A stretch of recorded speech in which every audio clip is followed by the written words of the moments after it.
Hey, what's going on, guys? How's everybody doing today? I know I said Darkest Hour would be my first review of 2018, and I kinda lied, but here we are now, so let's get into this shit. Now, overall, I would say I did enjoy the movie. However, there's a lot of shit about this movie that is quite disjointed, and I feel like this movie was made pretty much purely for Gary Oldman. It's like the director Joe Wright just came up to him randomly on the street and was just like, "Hey Gary, I got this 5-year-old Toyota Camry for you to go to the Oscars." And that Camry's been in a couple accidents, it's got some rust on it, but it gets you from A to B without killing you. And for those of you that don't know, Darkest Hour is a movie that chronicles Winston Churchill's rise to power on kind of the lead up to the event at Dunkirk. And if you don't know what the fuck Dunkirk is, watch the movie Dunkirk that came out like 6 months ago. But anyway, this movie is basically about the lead up to that whole thing. And the first thing you'll notice about this movie is that the prosthetic makeup in this movie is off the fucking chain. And did that add to Gary Oldman's performance in this movie? Yes, absolutely it did, but only from a visual standpoint. As far as vocally and as far as his mannerisms, Gary Oldman just fell into this role and I didn't see him at all. And at this point, I'm just waiting for him to win the fucking Oscar at this point because he has been killing it for like 30 years. But it's like I said, the movie is a little bit disjointed and it's mostly because of crowd scenes. The very opening of the movie is a scene in Parliament where everybody's like waving their handkerchiefs at each other. And to be completely honest, did not need to be in the movie because they have a dinner scene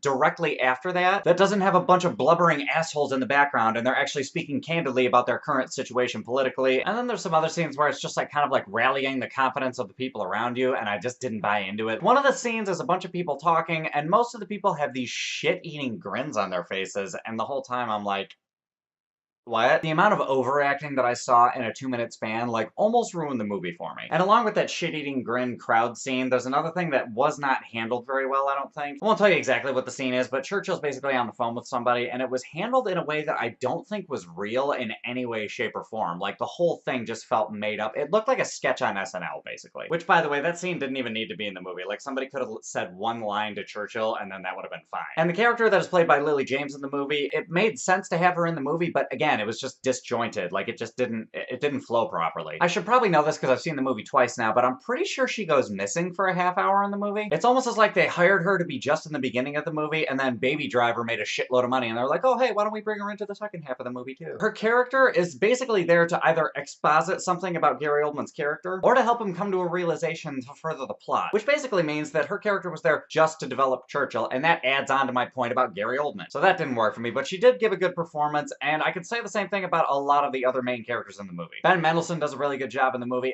The guy that plays Stannis from Game of Thrones is in the movie, and he does a pretty good job. And the movie actually did a very good job at portraying the fact that Winston Churchill was a very hated individual in Parliament. I mean, don't get me wrong, I don't know exactly how historically accurate this film is, like to a T, because he really did have this very all-in, like, no fucking about kind of attitude. And I'm sure there's some people that didn't like that. And that keeps with my point of the fact that everything in this movie was there to fuel the engine of Winston Churchill in this movie. Which makes the title a little bit misleading because it's called Darkest Hour, but it's more so all about Winston Churchill, like, during that time period. So they might as well have just called the movie Winston and just called it a day. But either way, I enjoyed the film, and I recommend people go see it because it is a good time, and Gary Oldman just fucks shit up like nobody's business. I would find it very annoying if he did not win the Academy Award because he straight up carries this movie way past the finish line. All that being said, overall, I'm gonna give the movie a score of 8.0 out of 10. It's a little bit disjointed, the pacing's kind of weird, there's some flaws to it, but just Gary Oldman just puts on an acting clinic like you've only seen very few times in the past. And also the subject matter is pretty interesting, and it's also kind of like a technical unofficial prequel to the movie Dunkirk, which I loved a lot, so there's that. But anyway, guys, those are my thoughts. What are your thoughts? Have you seen this movie yet? Have you even heard of it? Hop in the comments, let me know what's up. Besides that, if you like this review, give me a like, subscribe, do all that other bullshit, and I will catch you guys later.